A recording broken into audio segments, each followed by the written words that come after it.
படம் ரொம்ப சூப்பராக இருக்குது. இது வரைக்கும் பார்த்த அஜித்தோடைய படத்தை இது ரொம்ப ரொம்ப நான் எப்பவுமே ஏகே ஃபேன் கிடையாது. ஆனால் இனிமேல் நான் ஏகே ஃபேன் தான். ரொம்ப சூப்பராக இருக்குது. என்னுடைய ஹஸ்பண்டும் வந்து அவரோட ஃபேன் தான். அவர் தான் இதை கூப்பிட்டு வந்தார். செகண்ட் டைம் அவங்க பார்க்குறாங்க. ரொம்ப ரொம்ப ரொம்ப சூப்பராக இருக்குது. அந்த அளவுக்கு என்ன பிடிச்சிருந்தது உங்களுக்கு படத்துல? படத்தில் ஃபைட்டாக இருக்கட்டும், அவருடைய மியூசிக்காக இருக்கட்டும், மியூசிக்கு, ஃபைட்டு, டான்ஸு, அப்புறம் இந்த சென்டிமெண்ட்டாகவும் டச் பண்ணியிருந்தாங்க. ரொம்ப நல்லா இருந்தது மேம். எல்லாமே ஓவராலாக சூப்பராக இருந்தது.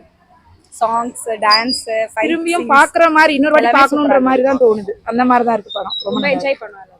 டைரக்ஷன் எப்படி இருக்கு? சூப்பராக இருக்கு மேம். Direction super. எல்லாமே ஓவரால் அது பார்க்கணும் திரும்பி அந்த மாதிரி தான் ஒரு ஃபீல் கொடுக்குது. திரும்பி பார்க்கலாம் அப்படின்ற மாதிரி. மத்த ஆர்டிஸ்ட்லாம் எப்படி பண்ணிருக்காங்க? எல்லாரும் நல்லா பண்ணியிருக்காங்க. அர்ஜுன் தாஸோட ரோல்ல தெரியுது. அர்ஜுன் தாஸ் ரொம்ப நல்லா பண்ணியிருக்காரு. ஆமா, சூப்பரா பண்ணியிருக்காரு. அவர் ஃபர்ஸ்ட் சீன் காட்டுனதே ரொம்ப என்ஜாய் பண்ணேன் நான். நல்லா இருந்துச்சு. வேற த்ரிஷா சிம்ரன் நான் வென்றியா வந்து ரொம்ப ரொம்ப வைபா இருந்தது. ரொம்ப நல்லா இருந்துச்சு. ஆமா, ஏன்னா ரொம்ப முன்னாடி பார்த்தது இப்போ ரீஎன்ட்ரி கொடுக்குறாங்க இல்லையா அவங்களது, அது பார்க்க ரொம்ப ரொம்ப நல்லா இருந்துச்சு. அதே போல் த்ரிஷா மேமும் பார்த்தீங்கன்னா அப்போ இருந்து அதே தான் இப்போ வரைக்கும் இருக்குது.